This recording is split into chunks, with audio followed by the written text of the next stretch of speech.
నమస్కారం ETV news కి స్వాగతం.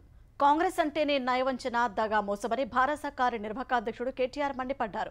ప్రభుత్వం కేవలం సన్నవడ్లకే బోనస్ ఇస్తామనడం పచ్చి మోసమని నల్గొండలో వరంగల్, ఖమ్మం, నల్గొండ పట్టభద్రుల స్థానం ఎమ్మెల్సీ ఉప ఎన్నిక ప్రచారంలో కేటీఆర్ ధ్వజమెత్తారు. అసెంబ్లీ ఎన్నికల ప్రచారంలో ప్రతి గింజకు అని చెప్పి ఇప్పుడు సన్నవడ్లకు మాత్రమే బోనస్ అనడం సరికాదన్నారు. సాగునీరు ఇవ్వని సర్కార్ ధాన్యం కొనుగోలు కూడా సరిగా చేయడం లేదని ప్రశ్నించారు. కాంగ్రెస్ ఓట్ల నాడు ఒక ముచ్చట, నాట్లాడాడు మరో ముచ్చట చెబుతోందన్నారు.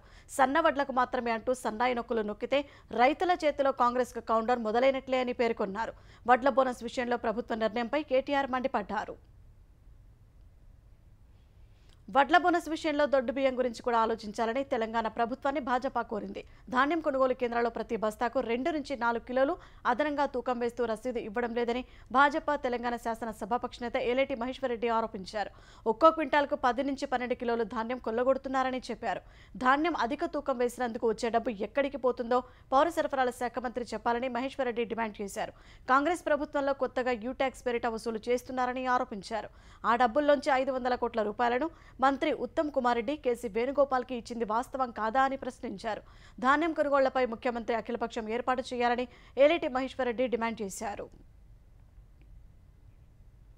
వరి ధాన్యం కొనుగోలు చేసిన 3 రోజుల్లోనే ఖాతాలో నగదు జమ చేస్తుంటే ప్రతిపక్షాలకు రుచించగా కర్షకులను భయభ్రాంతులకు గురి చేస్తున్నాయని తెలంగాణ ఉప ముఖ్యమంత్రి భట్టి విక్రమార్క ఆరోపించారు.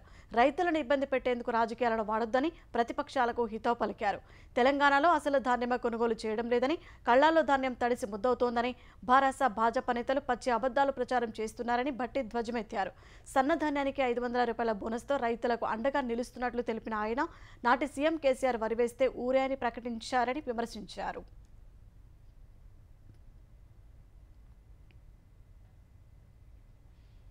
జూన్ 2న తెలంగాణ 10వ అవతరణోత్సవాల్లో విడుదల చేయాలని భావిస్తున్న జయ జయ హే తెలంగాణ గీతాన్ని ప్రభుత్వం సిద్ధం చేస్తోంది. గీత రచయిత అందశ్రీ, సంగీత దర్శకుడు ఎంఎం కీరవాణి తదితరులతో ఈ గీతం రూపకల్పనపై చర్చించారు. జయ జయ హే గీతాన్ని అధికారిక గీతంగా ఇప్పటికే తెలంగాణ మంత్రివర్గం ఖరారు చేసింది.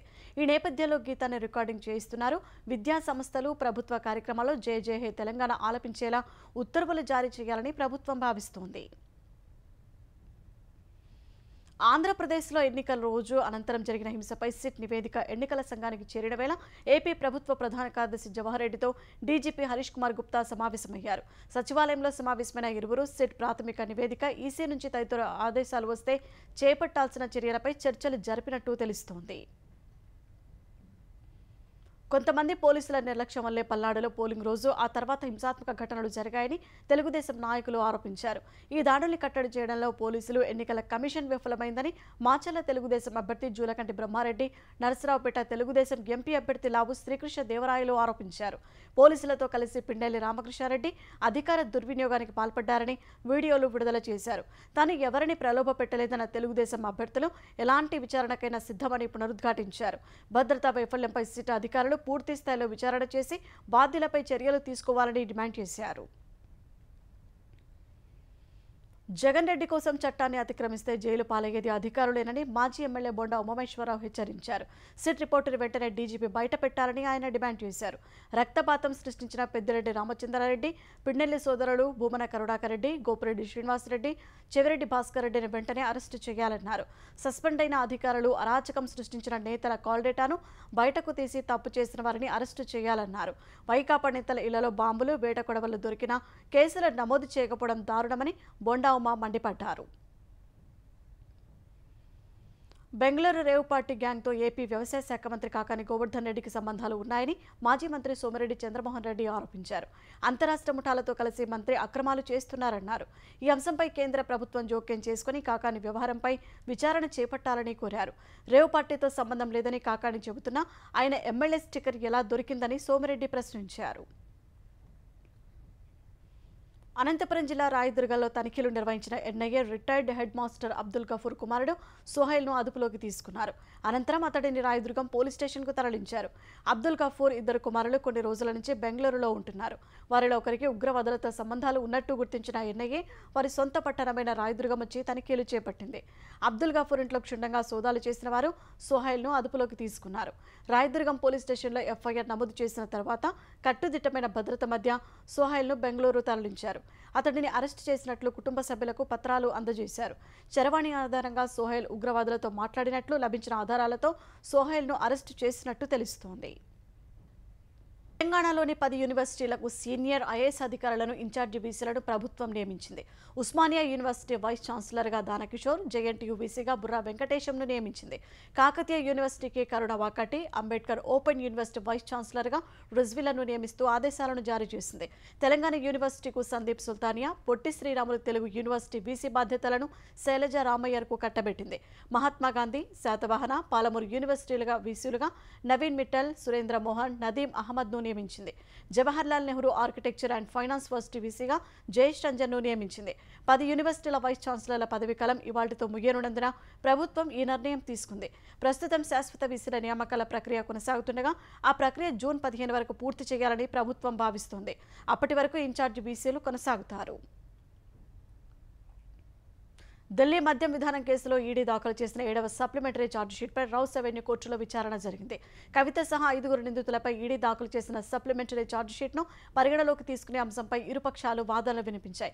వాదనలు నమోదు చేసిన న్యాయమూర్తి కావేరీ జవేజా ఈ నెల 29న ఉత్తర్వులు వెలువరించనున్నట్లు తెలిపారు. ఢిల్లీ ముఖ్యమంత్రి కేజ్రీవాల్పై దాఖలైన సప్లిమెంటరీ ఛార్జిషీట్పై ఈ నెల 28న వాదనలు జరగనున్నాయి. చికిత్స కోసం వచ్చిన దంపతులపై చెట్టుకూలి భర్త మరణించిన ఘటన సికింద్రాబాద్ బొల్లారం కంటోన్మెంట్ ఆసుపత్రిలో చోటు చేసుకుంది. మేడ్చల్ జిల్లా తుమ్కుంటకు చెందిన రవీందర్ తన భార్య సరళాదేవి మోకాలి నొప్పికి చికిత్స కోసం కంటోన్మెంట్ ఆసుపత్రికి స్కూటీపై వచ్చారు. వారు ఆసుపత్రిలోకి ప్రవేశించగానే అక్కడి చెట్టు ఒక్కసారిగా వారిపై విరిగిపడింది. ఈ ఘటనలో భర్త రవీందర్ అక్కడికక్కడే చనిపోగా భార్య సరళాదేవికి తీవ్ర గాయాలయ్యాయి. సరళాదేవికి ప్రాథమిక చికిత్స చేసిన తర్వాత మెరుగైన వైద్యం కోసం గాంధీ ఆసుపత్రికి తరలించారు. సరళాదేవి ప్రభుత్వ ఉపాధ్యాయురాలుగా పనిచేస్తున్న ఆమె భర్త వివిధ పనులు చేస్తున్నట్టు పోలీసులు గుర్తించారు. రవీందర్ మృతదేహానికి గాంధీ ఆసుపత్రిలో పోస్టుమార్టం చేసి కుటుంబ సభ్యులకు అప్పగించారు. అవినీతి బుజ్జగింపు రాజకీయాలు చేస్తూ సనాతన వ్యతిరేకుల పక్షాన నిలుస్తున్న ఇండియా కూటమికి జూన్ 4న ఫలితాల్లో గట్టి దెబ్బ తప్పదని ప్రధాని నరేంద్ర మోదీ అన్నారు. సార్వత్రిక ఎన్నికల ప్రచారంలో భాగంగా బీహార్లోని తూర్పు చంపారణ్లో నిర్వహించిన సభలో పాల్గొన్న మోదీ కాంగ్రెస్ అగ్రనేత Rahul Gandhi, SP chief Akhilesh Yadav, RJD నేత తేజస్వి యాదవ్పై పరోక్షంగా విమర్శలు గుప్పించారు. వెండి చెంచాలతో పుట్టిన వారికి కష్టం విలువ తెలియదని దుయ్యబట్టారు. ఇండియా కూటమి పాపాలతో దేశం ముందుకు సాగదన్న మోదీ అంబేద్కర్ లేకపోయి ఉంటే మాజీ ప్రధాని నెహ్రూ ఎస్సీ ఎస్టీలకు రిజర్వేషన్లు కల్పించేవారు కాదని ఆరోపించారు. భాజపా అమలు చేస్తున్న సంక్షేమ పథకాలను ప్రతిపక్షాలు విమర్శించడంపై మోదీ ఘాటుగా బదులిచ్చారు.